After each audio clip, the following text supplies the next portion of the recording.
Part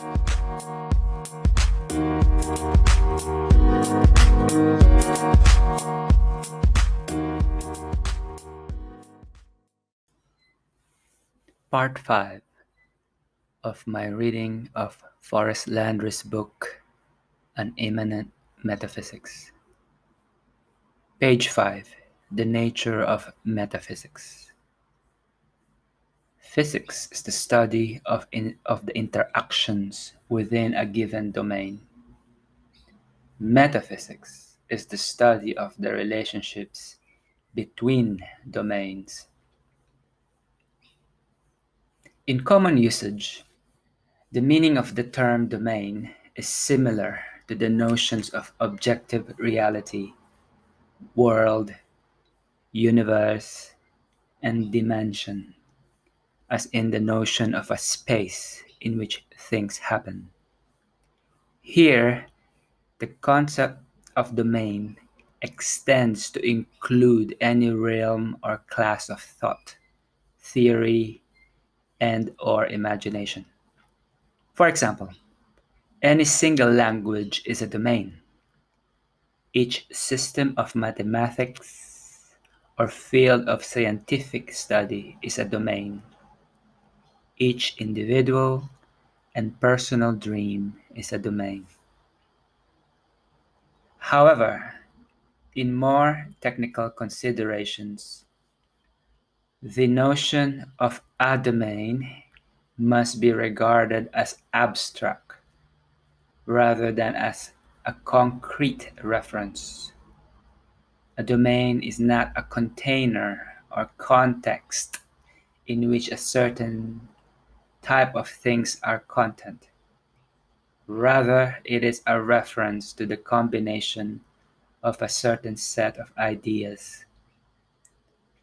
A domain, as a notion, does not refer to a total collection of things, so much as it refers to a common context or type of consideration of three or more mutually associated and usually fundamental defining concepts.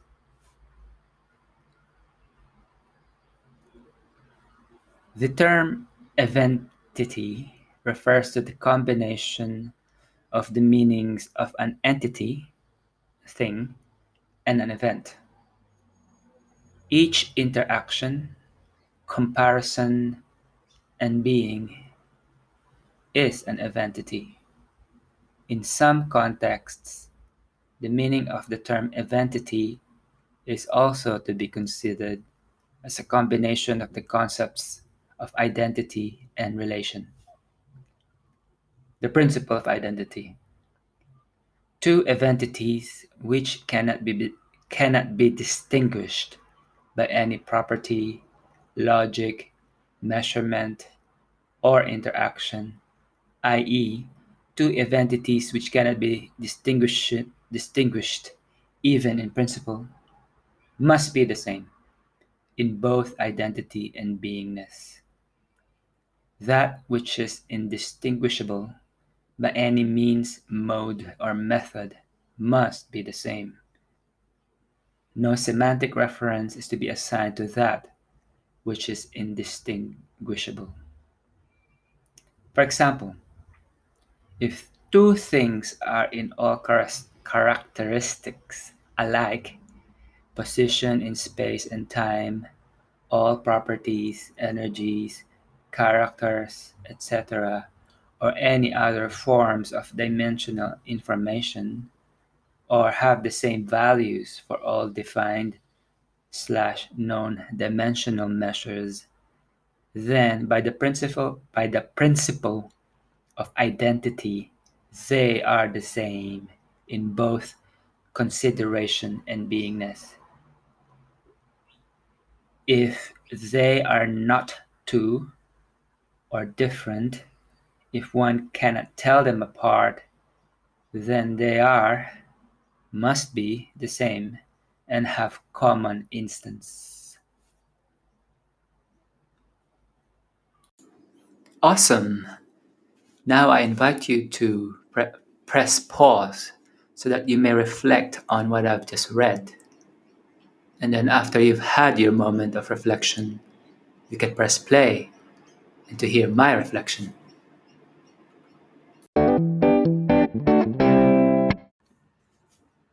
I find it quite meaningful that I'm recording this reading of page 5 right after I spent 4 days at the Blue Mountains in Sydney with a few friends to celebrate the coming of the new year 2021.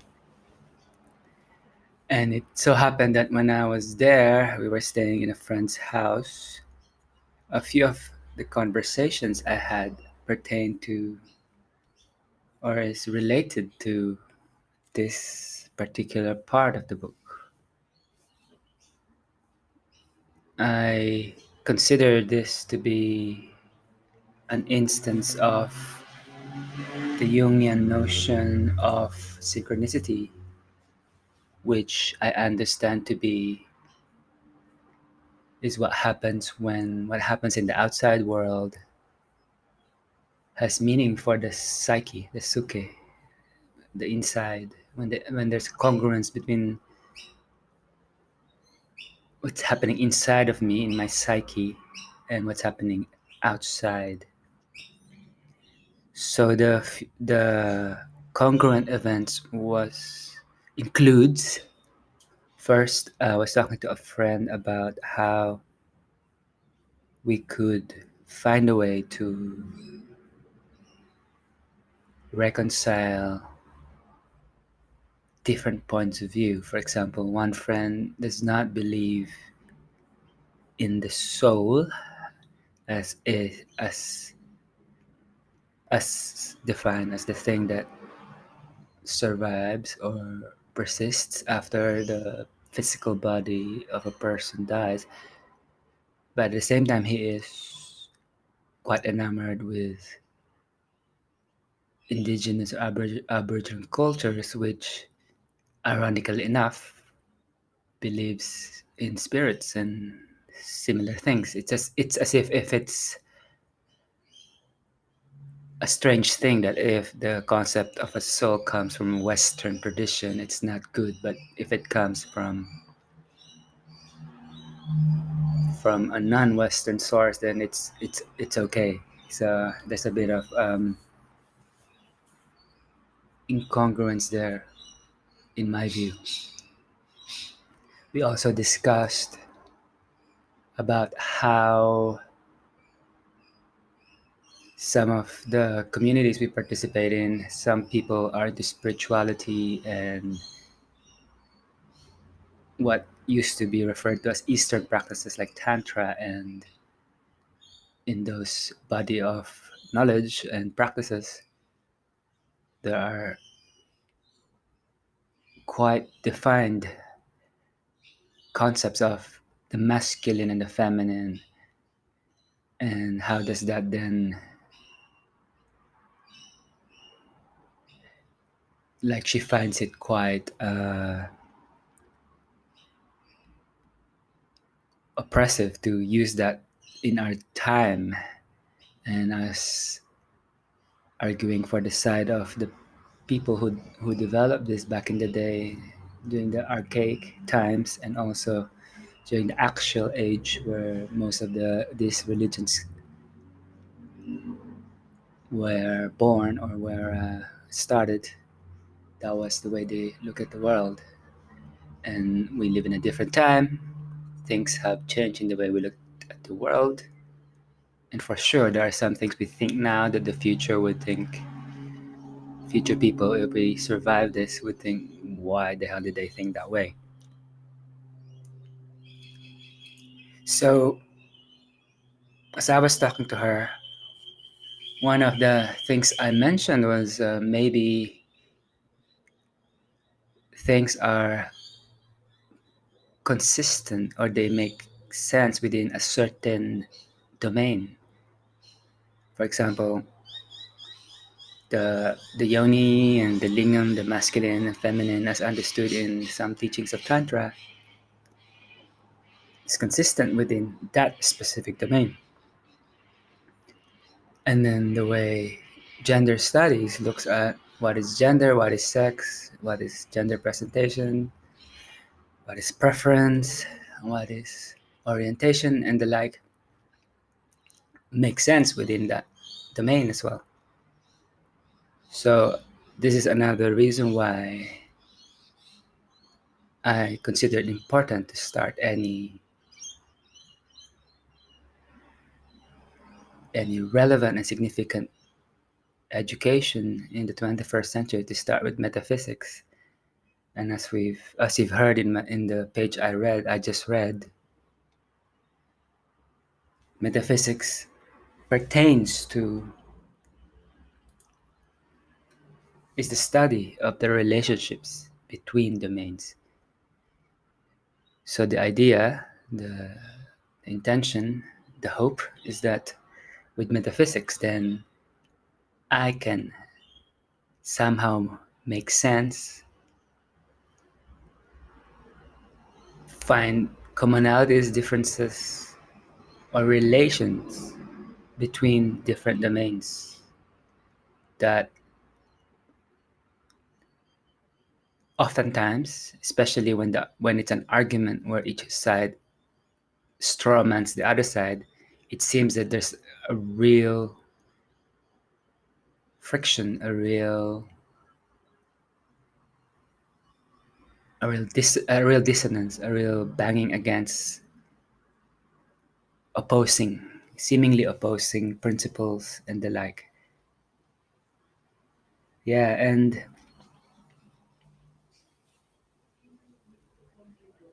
I find it also interesting how Landry extends the concept of a domain as not just a space where there's content in.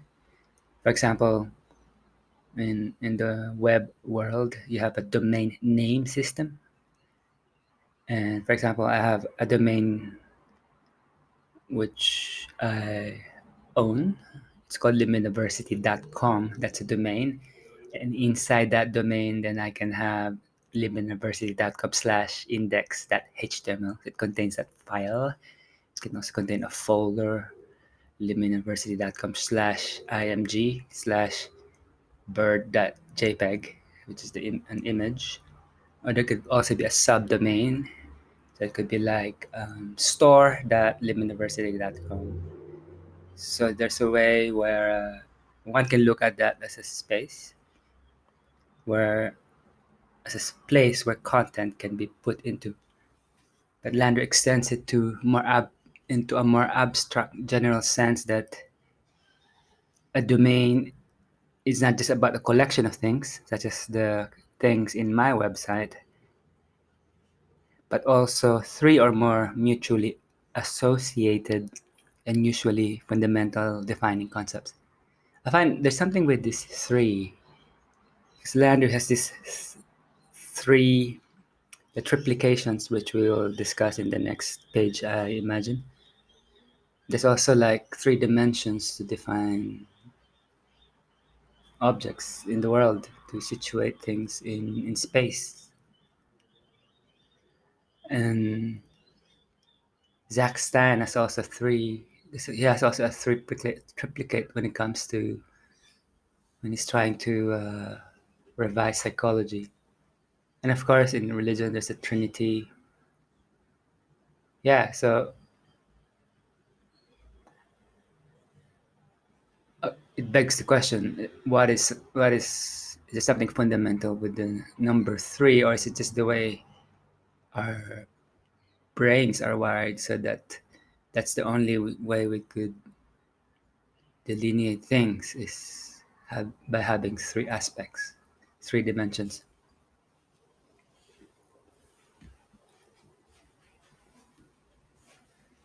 And the next conversation that seems to exhibit synchronicity is that one late night I was after a few drinks.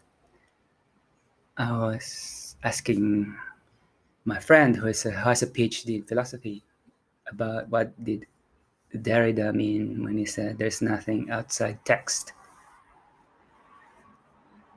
And we got into a discussion of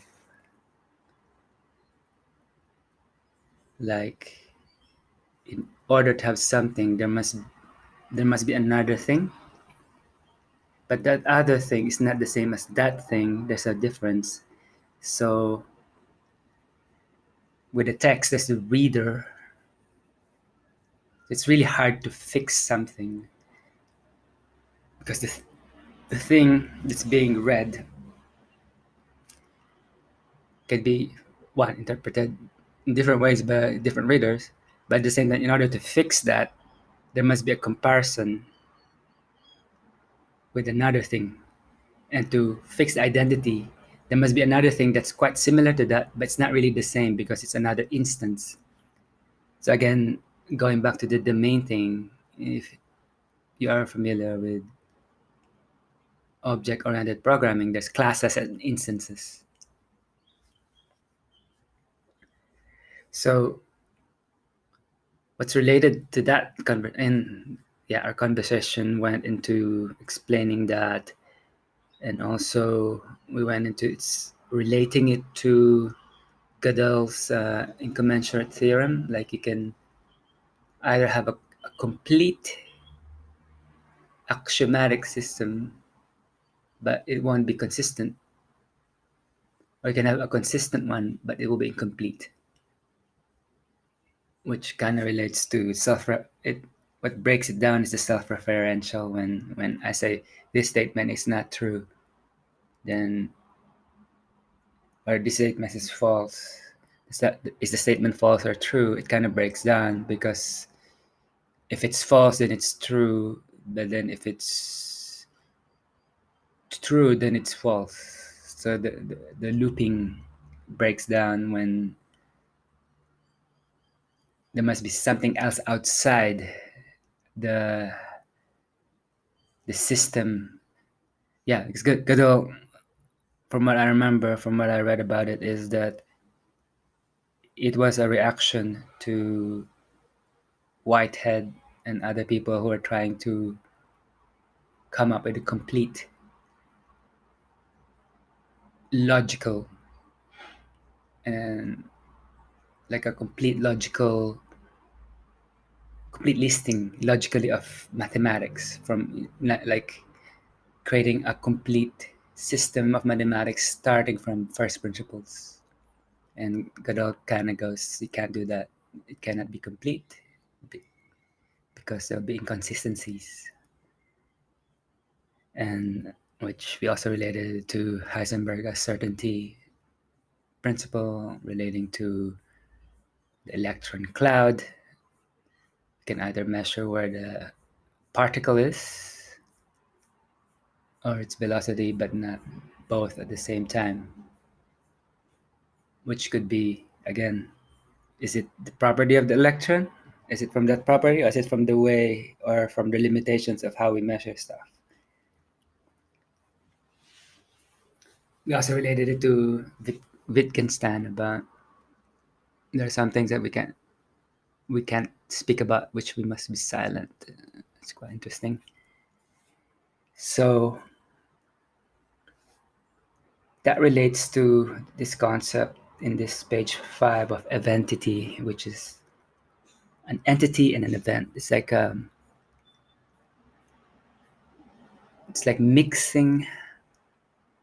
It's a bit like loosely. The way I understand this, it's an identity is when, for example, I triangulate the position of a part of a thing in space, and also the time when it appeared. It's like an event. So I remember reading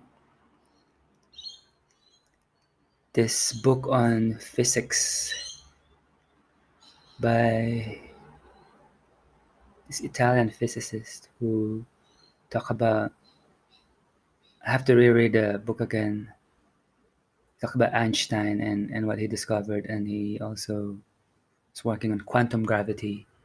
But one salient thing I remember from reading that book is physics seems to be coming to the point that what is fundamental in the universe are happenings. So this concept of identity reminds me of that. And also, in, Landry says, in some contexts, the meaning of the term identity is also to be considered as a combination of the concepts of identity and relation. So again, there's that point of like there's no such thing as a free floating identity. It's always in relation to something else. Yeah. And which is quite illuminating because I think some of the debates I've seen happening online seems to assume that there's an identity that's just free floating without that's like pure and unperturbed and unaffected by the relationships it has with other things. So I guess this definition of an identity will be useful when I use it later on as we finish the book to apply it to practical things that's happening in my life and perhaps other people's lives.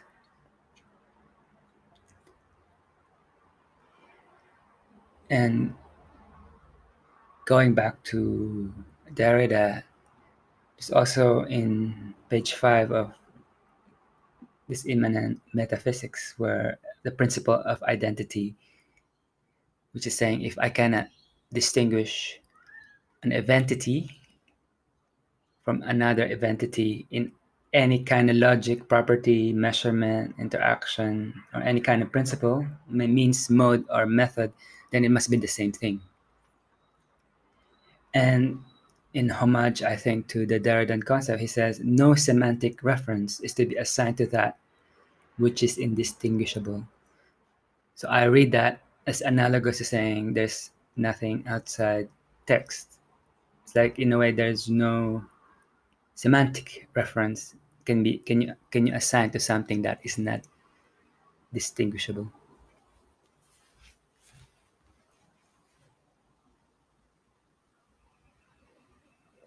Yeah, if there is no way of telling one instance in a class from another instance, then it must be the same instance.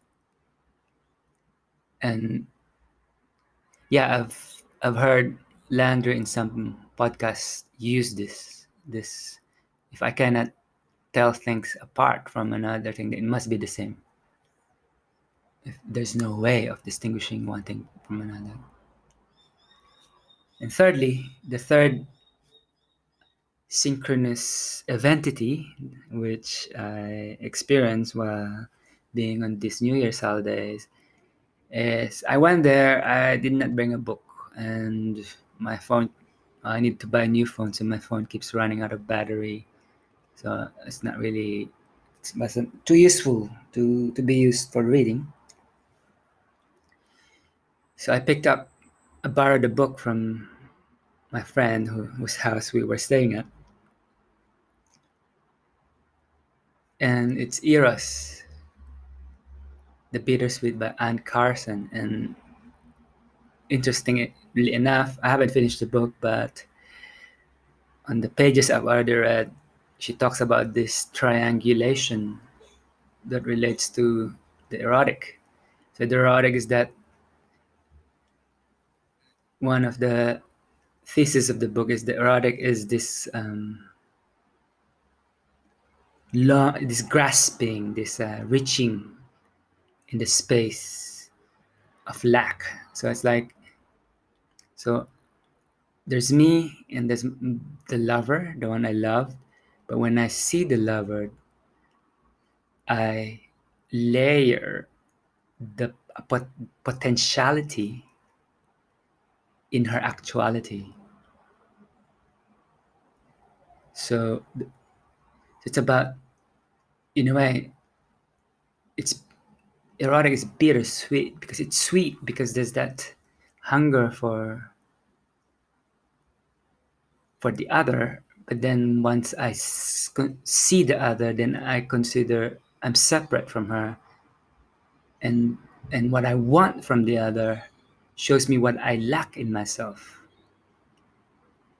And but possessing the other is not gonna it's not gonna give me the satisfaction, because it's not about the possessing of the other. It's actually that, just like she says, here is a verb. It's something that's happening. It's not like a state that once I get this piece of Lego from somewhere and put it into my piece of Lego, that's the end of the story. It's or the joy is not in that thing. The joy is in actually this continuously reaching out to the space where we triangulate potential and actuality. It's quite interesting. Again, triangulation. Three. This triplication seems to be appearing in my psyche at the moment without me planning it. Or maybe my subconscious or unconscious is the one planning it. But it's certainly not coming from my conscious.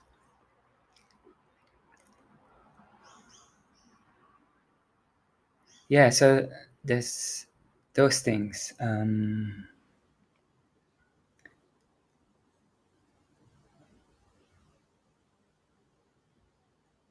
Yeah, so domain. So physics is a domain. Physics relates to things within one domain. Metaphysics is a study of the relationship between domains. So really, William University is very much concerned with metaphysics, because its liminality is the space between two domains. It's the liminal spaces, or the in-between spaces. And lastly, yeah, I just also finished reading Aspiration by Agnes Callard, which is quite related in some way to Carson's Eros, because in the concept of aspiration, yeah, so aspiration is like the rational way of learning to value something. And in learning to value something, my future self is the one who's gonna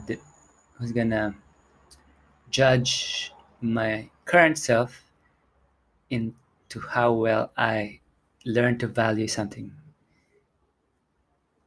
So it's like a proleptic reasoning. It's like reversing the usual way we think of causality, that this present event causes some, like the billiard ball thinking that if I push this thing, then this thing will happen. Tuk tuk tuk tuk, like the what they use in Deus TV series, which I referred to in the last episode, in the previous episode. But here, in a way, it's the future that's determining the meaning. Yeah, it's a bit like there's a way of reasoning where I do not fully know what I value yet, but yet I can have a reasonable way of getting to learn that valuation. So it's not like, yeah, we will get to it later in this book when we talk about what's the difference between a choice and a decision. So choice is more towards this, the erotic and also the aspirational side. Yeah, I would need to reread the book. It's quite philosophically dense, but I really found it very, very useful for me personally, because I do struggle with goals and that, because since 2014 I've been doing this experiment of living a goalless life, because I learned this practice called a goalless practice. But then there to straw man the goalless living argument is to say that then you're just free floating. There's no purpose to your life, or it's just all stochastic. Maybe not completely random, but stochastic. But then this concept of aspiration is, I think, the next iteration in my experimentation, wherein there's kind of a directionality because I sort of have a grasp on a value, although I do not fully appreciate what the value is. But there's an inkling that I would tend towards this value, and then as I go and do more things related to that value and experience more things related to that, then I get to know more about the value, learn about the value, and that could change. It changes who I am. So it's like, again, we come back to this reflexivity, because a lot of, for example, in economics and other disciplines, it seems that the person doing the choosing, when you do choice theory, is not changing as they make the decision. And also, it assumes that the rational agent already knows what to value, and it's just a matter of applying certain principles to make decisions. A bit like linear programming. It's attempting to make human choice as a matter of engineering, but it doesn't really work, because sometimes when we decide or choose a path, it changes the one doing the choice, and the person who made the choice before making the choice is not the person who became the person after making the choice. So there's no way of knowing beforehand if it is the right decision or the right choice, which kind of relates to the discussion of the relationship between the subjective and the objective, which we talked about in the previous episode. It's all linking. It's all starting to make sense. Although I'm still digesting the implications of all this. But this is the point of this actual series, is for me to voice out the way I'm grappling with the concepts as I go along, not waiting or having a finished product. So this is like you're being with me in the process of me getting, you're in my aspirational journey. So when I read this Immanent Metaphysics book, as I read it, how I value it also changes, and you're part of this journey if whoever's listening to this. Yeah, and yeah, this will be it for now. And as you could see, I'm doing this, as you could hear and not see, is that I'm doing this on the fly. It's not like I prepared this beforehand. I'm actually recording this as I'm thinking it. The words are coming out of my mouth as I'm thinking it. Oh, and lastly, with the Anne Carson book on Eros the Bittersweet, there is this section on the metaphor, how it relates to this Derridan concept deconstruction, where like a metaphor, we know that the metaphor, the object of the metaphor and the being and the subject of the metaphor, they're not the same, but they're not completely different either, and there's that tension, or it's like that something breaks, but there's still something breaks the completeness of they're not identical, but at the same time they're not completely separate, like the metaphorical object and whatever it is being metaphorized, if that's a verb, like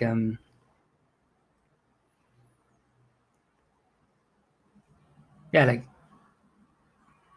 yeah, it's kind of related to symbol as well, where symbol means, apparently in Greek, it means one half of a knuckle bone that I carry, and then I bring that to someone else who has the other half, and then we fit it together. And then when they fit together, then that forms a symbol. Again, there's that Again, there's this triplication. There's one side of the knuckle bone, the other side, and the fitting together. Yeah. So I'll end it with this, and tomorrow we'll do the next page. And as we do the next page, I'm sure I'll be going back to some of the things now that are now here. There's a lot of backlinking that's going to happen. I can foresee that happening.